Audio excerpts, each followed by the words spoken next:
Amigos y amigas, vamos a ir al discurso que dio el presidente López Obrador en el aniversario del natalicio de Simón Bolívar. Un discurso muy incómodo para Estados Unidos, para el presidente Biden. Un discurso muy incómodo para la OEA. A la OEA los llama lacayos de Estados Unidos. Amigos y amigas, un discurso muy incómodo para la OEA y Estados Unidos. Amigos y amigas, con este discurso el presidente López Obrador, yo estoy seguro que toma el liderazgo de América Latina y el Caribe. Al terminar su discurso, la gente no se cansaba de aplaudirle. Vamos a ir a este evento, amigos y amigas. Respetables cancilleres y representantes de países hermanos de nuestra América, agradezco la presencia de Isabel Allende, gran escritora chilena que nos acompaña en este acto para homenajear al libertador Simón Bolívar, recrear su proyecto de unidad entre los pueblos de América Latina y el Caribe y apoyarnos en la historia para enfrentar mejor el presente y el porvenir. Amigas y amigos todos, nacido en 1783, exactamente 30 años después que Miguel Hidalgo, Simón Bolívar decidió desde muy joven luchar por causas grandes, nobles y justas, como el propio Hidalgo y como José María Morelos y Pavón, los padres de nuestra patria. El libertador Bolívar reunía virtudes excepcionales. Simón Bolívar es un vivo ejemplo de cómo una buena formación humanista puede sobreponerse a la indiferencia o a la comodidad de quienes provienen de cuna fina. Bolívar pertenecía a una familia acomodada de hacendados, pero desde niño fue educado por Simón Rodríguez, un pedagogo y reformador social que lo acompañó en su formación hasta que alcanzó un elevado grado de madurez intelectual y de conciencia.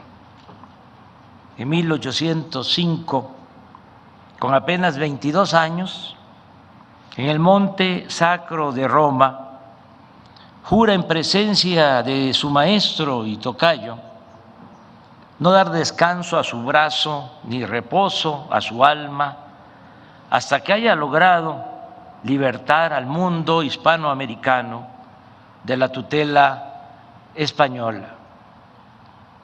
Al igual que su padre, tenía vocación militar, pero al mismo tiempo era un hombre ilustrado y, como solía decirse, de mundo, pues viajó mucho por Europa, vivió o visitó España, Francia, Italia, Inglaterra, hablaba francés, sabía de matemáticas, de historia, de literatura, pero no solo era un hombre de pensamiento, era también un hombre de acción.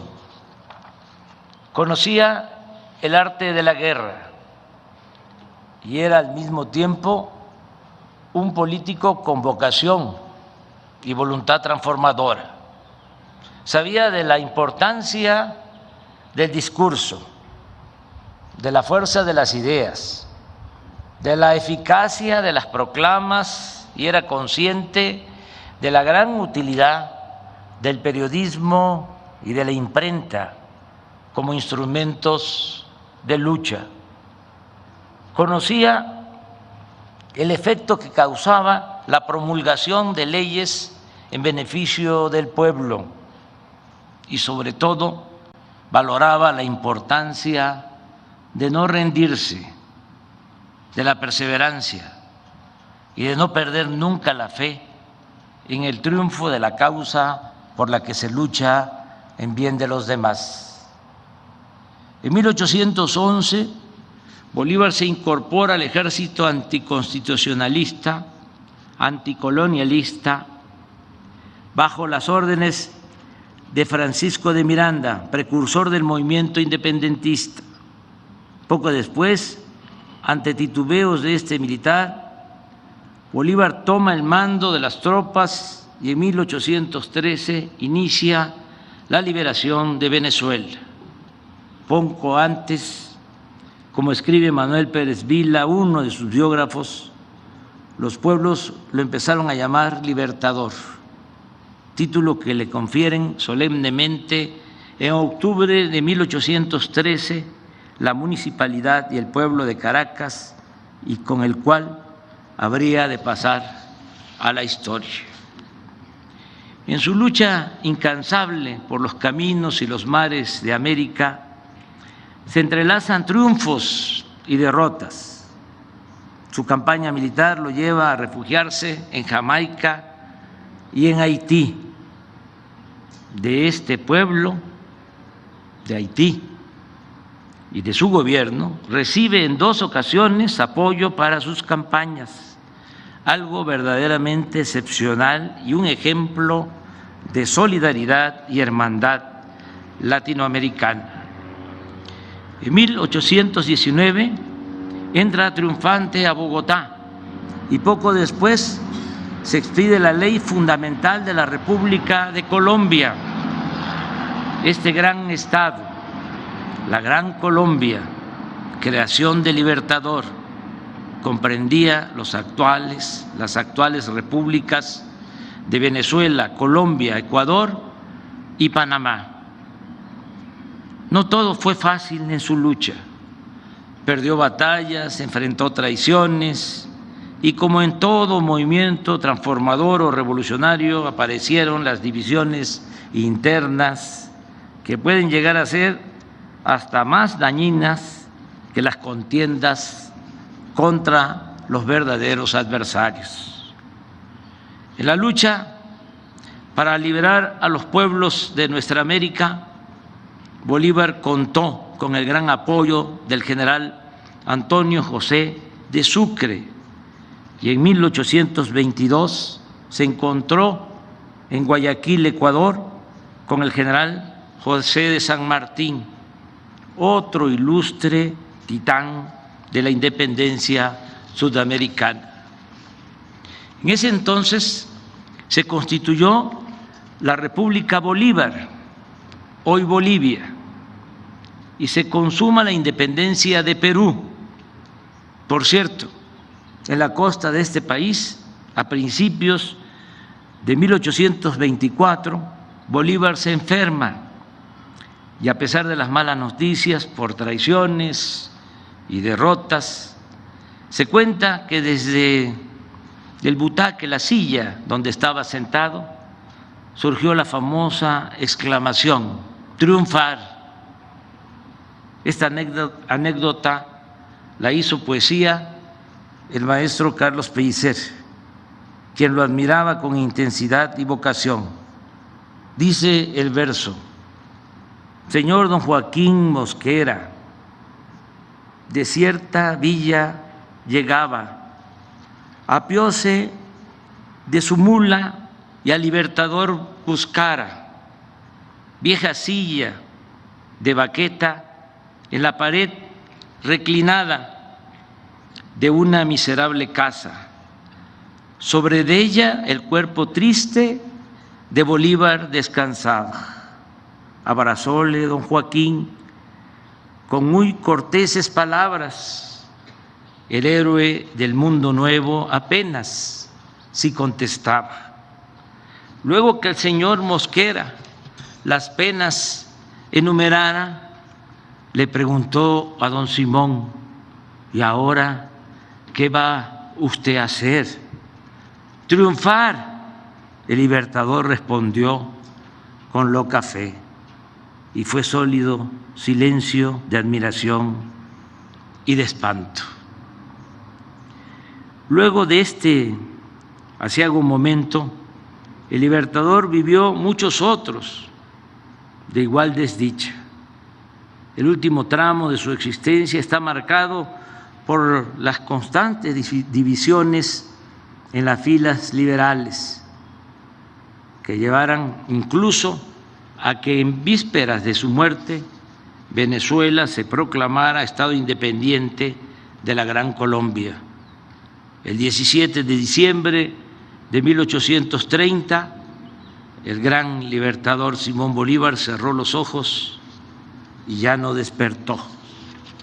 Pero como los grandes hombres cierran los ojos y se quedan velando, no se mueren del todo. La lucha por la integridad de los pueblos de nuestra América sigue siendo un bello ideal. No ha sido fácil volver realidad ese hermoso propósito.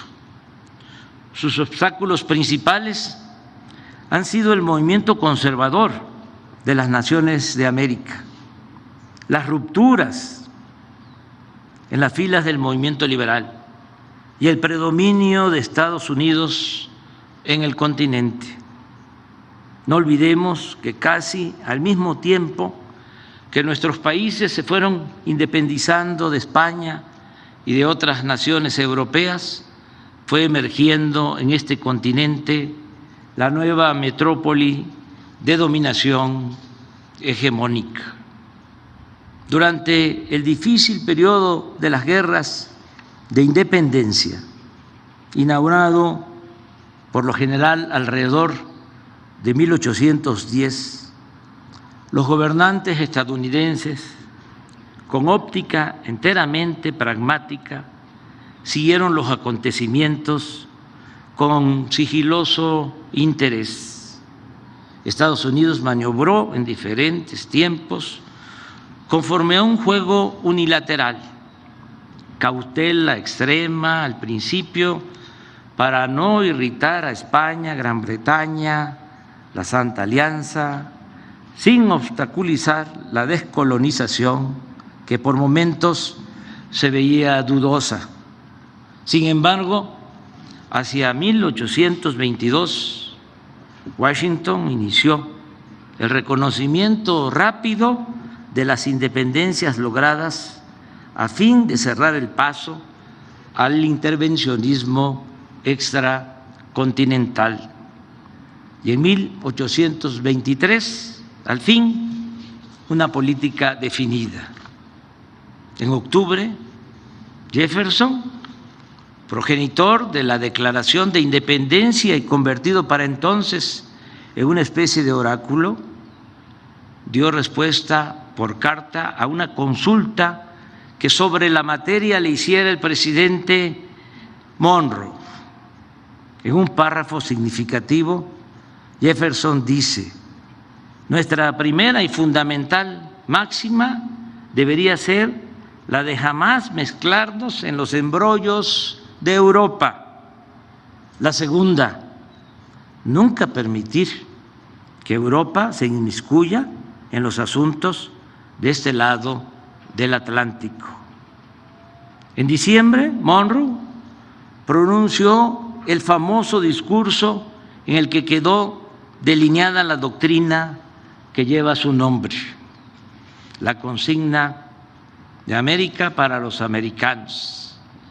Terminó de desintegrar a los pueblos de nuestro continente y destruir lo edificado, lo material, por Bolívar. A lo largo de casi todo el siglo XIX se padeció de constantes ocupaciones, desembarcos, anexiones, y a nosotros nos costó la pérdida de la mitad de nuestro territorio con el gran zarpazo de 1848. Esta expansión territorial y bélica de Estados Unidos se consagra cuando cae Cuba, el último bastión de España en América, en 1898, con el sospechoso hundimiento del acorazado Maine en La Habana, que da lugar a la enmienda Platt y a la ocupación de Guantánamo. Es decir, para entonces Estados Unidos había terminado de definir su espacio físico vital en toda América. Desde aquel tiempo, Washington nunca ha dejado de realizar operaciones abiertas o encubiertas contra los países independientes situados al sur del río Bravo. La influencia de la política exterior de Estados Unidos es predominante en América. Solo existe un caso especial, el de Cuba, el país que durante más de medio siglo ha hecho valer su independencia, enfrentando políticamente a los Estados Unidos. Podemos estar de acuerdo o no con la Revolución Cubana y con su gobierno, pero al haber resistido 62 años sin sometimiento, es toda una hazaña. Puede que mis palabras provoquen enojo en algunos o en muchos, pero como dice la canción de René Pérez Joglar, de Calle 13, yo siempre digo lo que pienso. En consecuencia, creo que por su lucha en defensa de la soberanía de su país, el pueblo de Cuba merece el premio de la dignidad.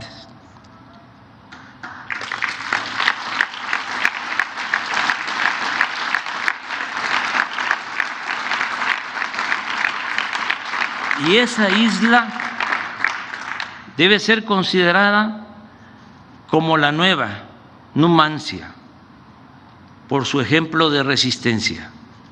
Y pienso que por esa misma razón debiera ser declarada Patrimonio de la Humanidad.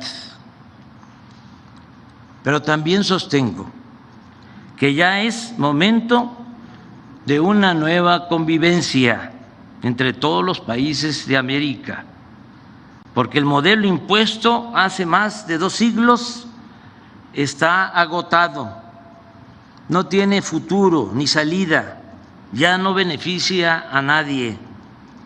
Hay que hacer a un lado la disyuntiva de integrarnos a Estados Unidos o de oponernos en forma defensiva.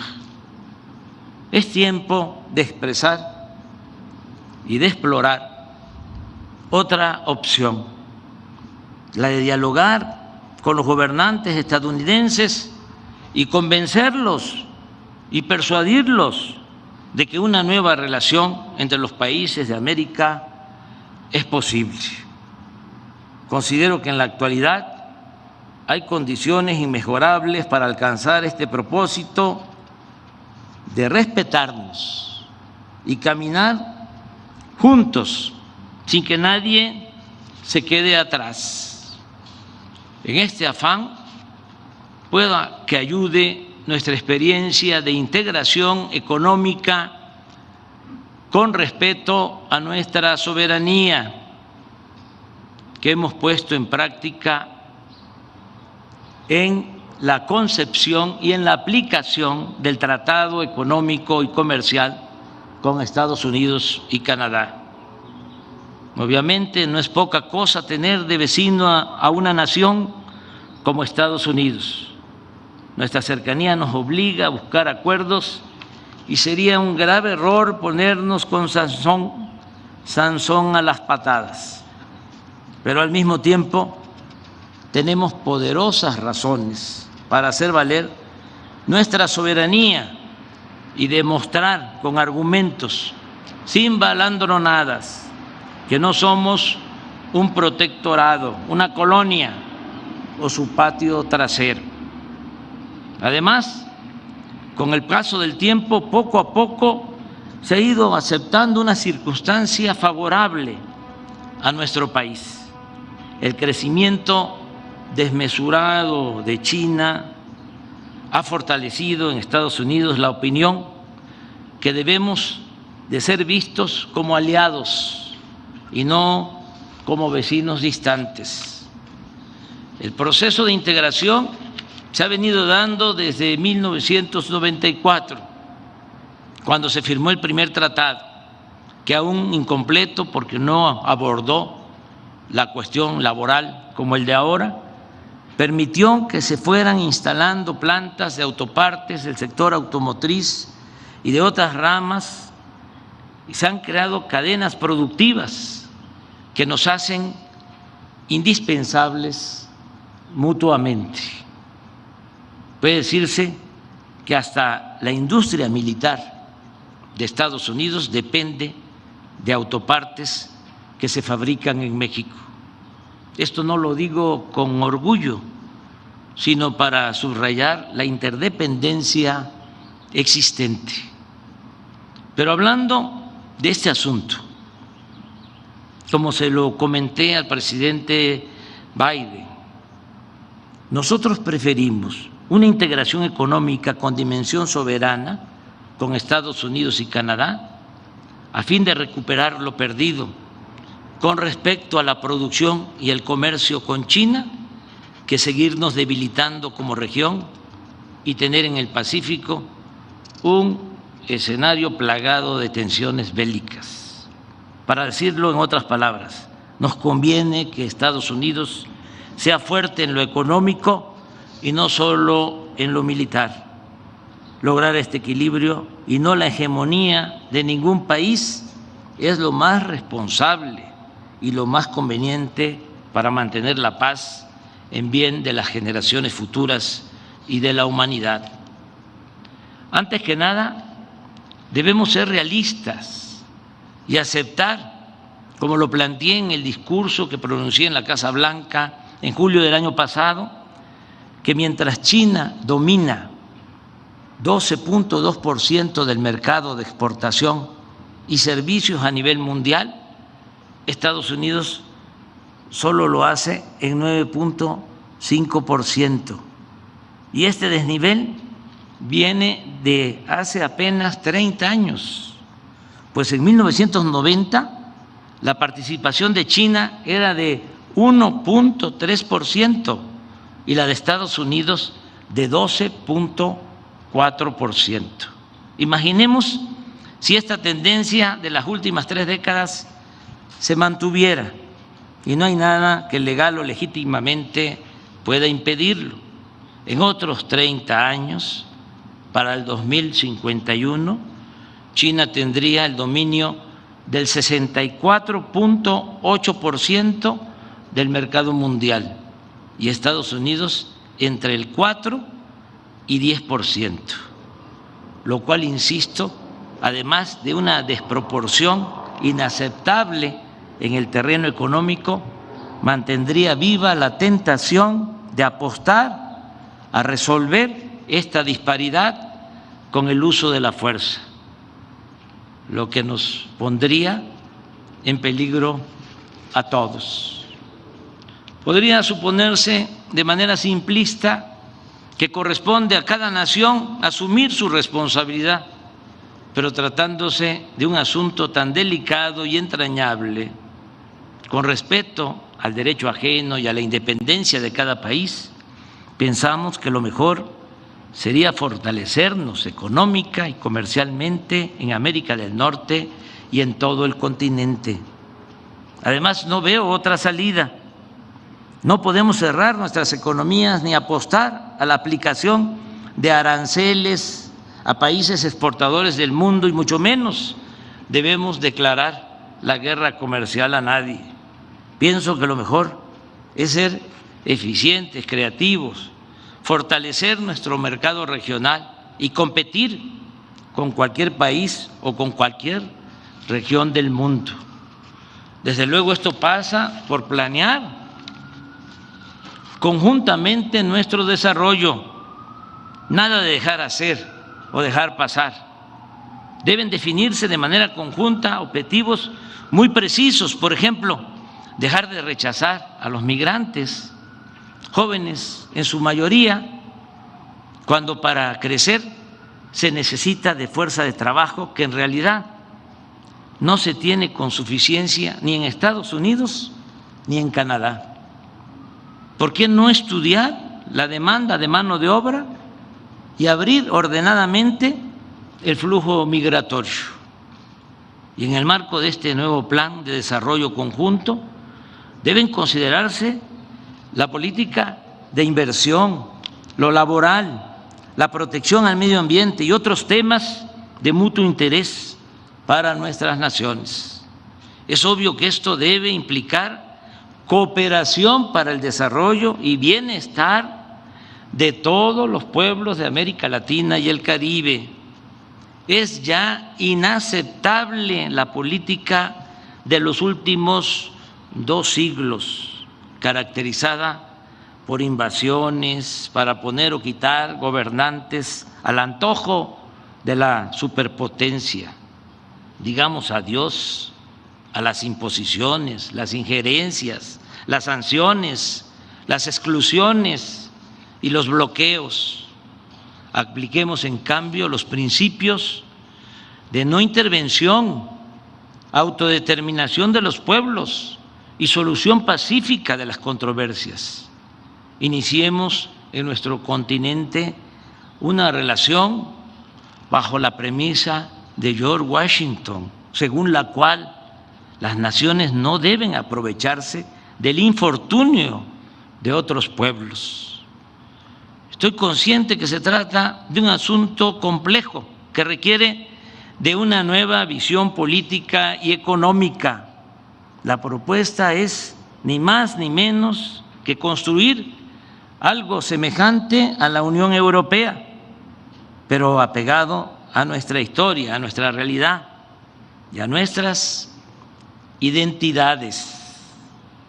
En ese espíritu no debe descartarse la sustitución de la OEA por un organismo verdaderamente autónomo, no lacayo de nadie, sino mediador a petición y aceptación de las partes en conflicto en asuntos de derechos humanos y de democracia.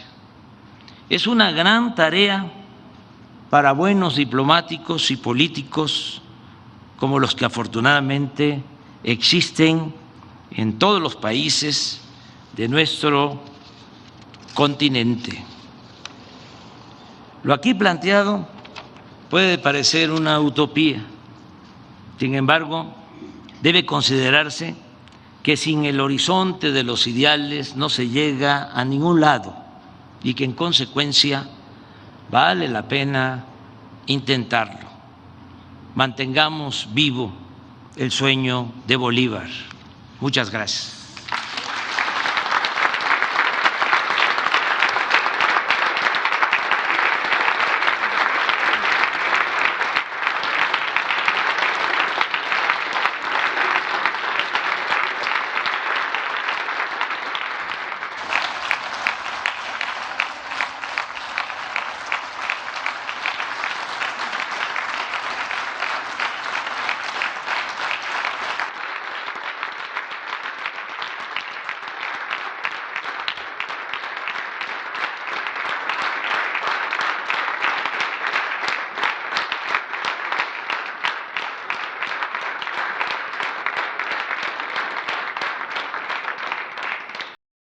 Amigos y amigas, me despido de esta información. Ya sabes, si te gustó, suscríbete a este canal, dale manita arriba, activa la campanita. Amigos y amigas, nos vemos en el próximo video.